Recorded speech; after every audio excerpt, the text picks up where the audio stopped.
the evolution of the game it's just been phenomenal. And watching you kind of take it to another level has been crazy.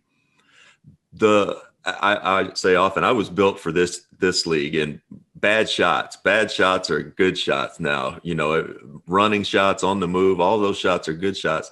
The one thing that I just find phenomenal is your ability to shoot the jump shot from 3-point range off of the dribble. Mm-hmm. When did you start even? Because look, a lot of those shots when you were in college, high school, they would have been considered bad shots.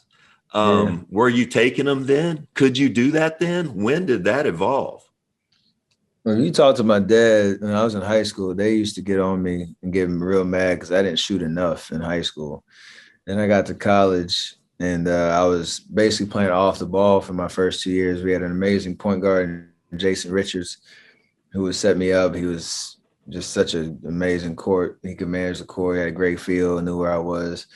It didn't evolve until my junior year when I became a point guard, and you're initiating the offense, but you still got to look for your own shot, but also get other people involved too. But you're basically doing everything off the bounce. And that's when that kind of opened up that skill set to another level. But then not until like my fourth year in the league did I start to really develop the range that, I've capitalized on now. And that happened naturally. It's just kind of like when you get to the league, you only need this much space, but where that space is kind of changes, or it changed for me based on how the teams regarded me. And my confidence just kind of grew from that. And I worked on it, and I had the audacity, and a coach that let me. I had the audacity to put it into action in an actual game. And I'm pretty sure if I started shooting like 25% or something like that, I would have got that revoked pretty quick. But thankfully, I took advantage of it.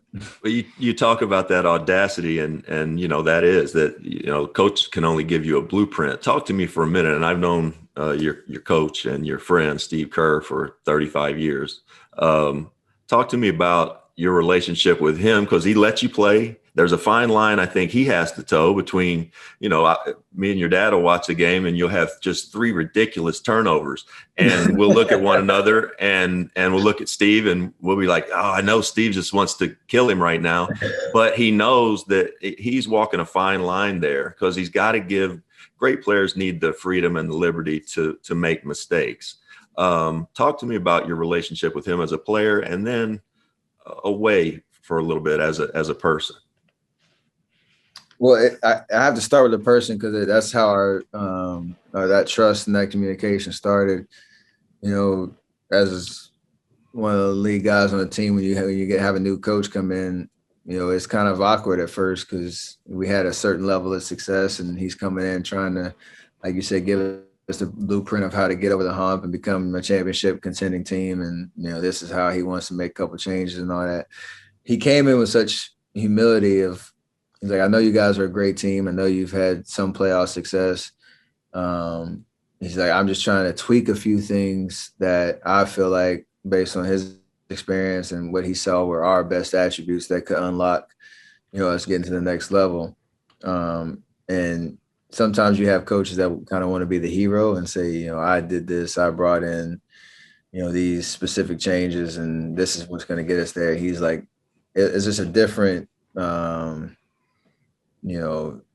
entrance, if you will, of like how he wanted to, take our success and our foundation as a great defensive team, a really talented offensive team, and unlock it. And that for me kind of disarmed me a little bit, to be like, okay, I can roll with this, because you know how much I love Mark Jackson at the time too. It was a big change for me. So it started there, and then you see how he handles people, how he manages people, how he talks to people, how he finds ways to make sure everybody knows their role, and get them to buy into it for the betterment of the entire team. And that meant a lot. And then on the court, a lot of that's just kind of the trial by fire. We put in our motion kind of system, and he knew that was going to allow us to have, everybody involved, created, good shots, feature me and Clay, as a great backcourt. And Um, there was that one video or one highlight of, I think I hit a shot against the Clippers and I did like 7 dribbles between my legs, came back to the top of the key. Clay was open on the right wing, but I was in such rhythm. I just turned around and shot it. And you see him over on the court. What is it? And then yeah, I make it and he puts his hands on his head. He turns around and he just walks back. I think that's when I broke the system on yeah, what is a good play or good bad shot conversation. But there is definitely a give and take on.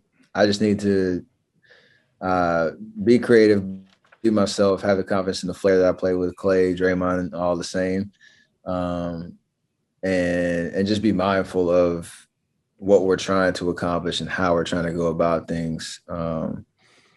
And obviously the success has been proven. So it's been a really good ride.